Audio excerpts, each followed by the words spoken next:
Just a great team win. Great team win, and obviously you're going to ask about our quarterback, Braxton. I have not heard. I've just been running around celebrating with our team. I'm going to find out immediately right after this. We also had Philly Brown was out with got hit in the head, and we lost Evan Bogard. Not sure the seriousness of his injury, but it doesn't look good to his knee. So right now we're on fumes as far as special teams in certain positions. So. We got to regroup fast and got to get a lot better. However, some of the efforts I saw tonight were legendary. I mean, that was a moment that I'll certainly never forget. And that was that the quarterback come jogging in the game, the old right-hander, and just did a heck of a job. I know we had safety and just some stuff happening. But the bottom line is we're going to build on wins and build on being extremely positive and coaching these kids because they do listen to you. So with that said, I'll answer any questions for you. Left front, Bill. Dispatch, could you describe the swing in your emotions from what it was like with a minute to go? And then I have no idea. I'm still trying to figure this bad boy out. Did you? We won, right? Yes.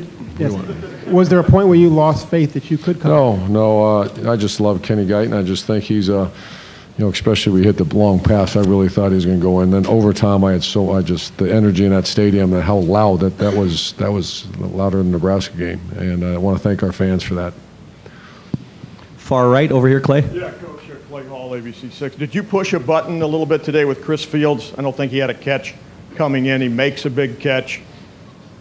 Chris Fields is a product of, I'd like to say, our program, and that means, 3 weeks ago he wouldn't have been on the field, but he just changed his whole dynamics of the way he works, his practice habits, and his performance. You can go out there, work all you want, not make plays, but he's earned that right to be on the field. He was even playing before Philly went down.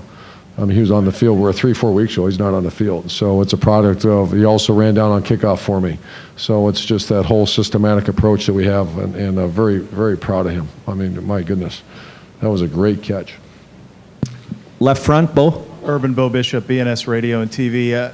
When you put it all into context, and I know you said you probably haven't been able to just yet, but I'm just wondering if maybe that's kind of why you get back into coaching, the ebbs and flows of that game. I'm sure you lost some hair a little bit in it too, but have you in your life seen anything like that with everything you guys went through? I don't know anything like that, not where we're at injury-wise, and we're just, when I say on fumes now, Nate Williams is playing outside backer. And he's not an outside backer, and we gave up a touchdown because of that. We're playing guys right now that, but they're out there just going as hard as they possibly can. And so to answer your question, I've never seen anything swing like that. And then with where we're at, as far as, we're full speed, full strength, that's a whole different animal. We all went back to him. I did. I just grabbed him, and I said, you'll be right back, and we're going to win the game here. And he looked right at me and said, I got you, Coach. And I think he needed that because he's not. How many times has he been in this situation? How many times has anybody been in that situation? Left front, Steve. Yeah, Coach. Steve Howwagon, Bucknuts. I want to ask about your defense. I know they gave up a couple big plays, but in the fourth quarter, slamming the door in the overtime. I don't know that they got any yards in the overtime. Just the job they did in the fourth quarter in the overtime. Yeah, I thought they played well the whole day. I thought one was obviously a mistake by Nate Williams, who's playing outside linebacker. Josh Perry, true freshman, goes down. Nate's got to play. Never practiced. We couldn't get that rep in practice this week, and but he made plays after that. So I thought our defense, it might have been their best performance. Obviously, the first one was a kind of a little trick play, a double wheel out of the backfield. And you take away that play, which you can't take away that play, and the kickoff return for a touchdown, and our defense plays the same thing. He's a coach. He prepares. We call competitive excellence. And competitive excellence is simply when you work so hard, when your number's called, because of so many reps, you can make a play. And it's just a tribute to that kid. I mean, he is a special guy. And, even if I hate to say this, even if he doesn't complete that pass, that's a special kid. He's ready, and he's all Buckeye now. And that family, I'd be very proud. I know they are. I mean, were you kidding me? I mean, just what kind of kid he is. And I'm not talking about the game-winning touchdown. Just what kind of kid he is, what kind of team player. Far left, Austin. Austin Ward, ESPN.com. Urban, do you have any idea how severe the injury is to Braxton? And when I just came up here. I'm going to go right from here and find out. When you put Kenny in the game, is there any difference at all in the package he has, or do you have the full deal? Yeah, he's a little bit different. Not so much packages, the calls we use. He's not quite the runner, but we ran. It's different calls, but it is different. Couple more questions. I Jared? thought, I want to mention Jake Stoneburner, too, that I don't know if I did that. He played his tail off, and he has the last 2 weeks. We had a little come-to-you-know-what meeting because he wasn't playing well. He's, he's playing okay. But once again, I think one of the things that I love so much about our program is direct conversation and direct honesty.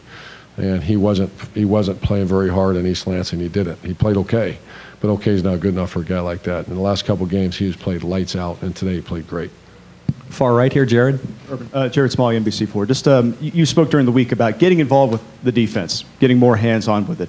What evidence did you see of the conversations you had with the staff this week that showed up in the field on those fourth quarter drives and those stops you had to get? You know, I was so busy with the offense during that time, I really have not seen it, and I'll let you know afterwards. I like I would flip over the energy level and the conversation between our defensive staff, and I would go out there, and when we huddle up, I'd say something to them, talk to them, but to start saying that I had something to do with that, I don't think that's appropriate. I think our defensive leaders and our coaching staff did a heck of a job and made some, did what they had to do. Once again, now, those injuries aren't going away real fast. So we still got some more work to do. But to think that we played good in the fourth quarter because of some, T-shirt I gave them or some, catchy phrase, that's not fair. That's not appropriate. It's a group of players, and enough's enough, and they played hard. Final question, far left, Doug. Doug Lambrisa, Cleveland Plain dealer. Urban, I know you don't know about Braxton yet, but when you were out on the field with him, what was your level of concern as you sort of saw him I was out like there? my son, and all these guys are. Same with Bogart, and I just have concern, especially I think it's a head. And that concerns all of us, so I'm going to go find out right now. Last year, this team, when Braxton got hurt at Nebraska, fell apart. What was the difference for the team to be able to hang in there as Kenny came in? I think we talked. It's the old saying about the reason we work so hard is we actually talked about that in hotel this morning. When it gets really hard, the people that don't work very hard just let go of the rope and do something else. If you work really hard, you just hold on to that rope. It's an old analogy that a lot of people have used, and it's amazing that we did talk about that this morning in the hotel. The reason we do, it's so hard here. I mean, it is. You come into February workouts, March, and that's for a reason that when it gets so freaking hard, you can't give in. I mean, you got too much invested. So that's my opinion of why they found a way to win the game. But last one, the two-point Last conversion one. play, just what was the execution? What was the call on that? Great call. That was Tom called that one. Actually, it's been on the, I asked him before we got the ball, I said, no, what's our two-point play? And this is a great story. The offensive line was screaming at me to run the ball. And, like screaming. And same with Carlos Hyde. And I almost changed that play. And I said to Tom, let's pound it at him. And he said, no, let's go with this. So he won that battle. And great call, great execution. He blocks his way out and a little delay by the tight end. Thank you very much, guys.